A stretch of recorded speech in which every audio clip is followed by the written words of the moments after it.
এয়া দেখিছেনে বৰষুণ আৰু বৰষুণ কিমান বৰষুণ বাপৰে আৰু আজি দেওবাৰৰ দিনটো এই বৰষুণৰ আমেজ ল'বই লাগিব বতৰটো চাই সেয়ে ভাবিলোঁ আজি খাচী মাংস খোৱা যাওক।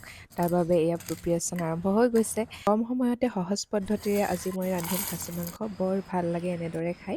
তাৰ বাবে প্ৰথমতে গোটা মছলাখিনি অলপ দেৰি ভাজি লৈ তাতে অকণমান হালধি দি পিচি লৈছোঁ। এইফালে সৰহকৈ পিঁয়াজ কাটি লৈ সেইখিনি হাতেৰে মোহাৰি ল'ম ধুনীয়াকৈ। তাৰ পাছতে সৰিয়হৰ তেল গৰম হ'বলৈ দিছোঁ। গৰম হোৱাত সেইখিনি নমাই ঠাণ্ডা হ'বলৈ দিম।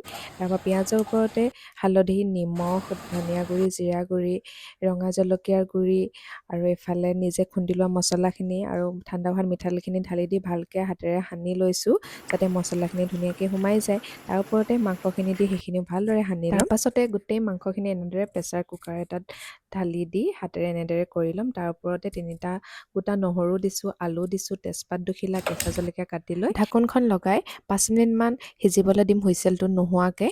যিহেতু পিঁয়াজৰ পানী আৰু মাংসৰ পানীয়ে মাংসখিনি ৰান্ধিছোঁ, কোনো ধৰণৰ পানী ব্যৱহাৰ কৰা নাই। আৰু 5টা-6টা চিটি দিয়াৰ পাছতে এয়া আমাৰ মাংস ৰেডি হৈ গ'ল।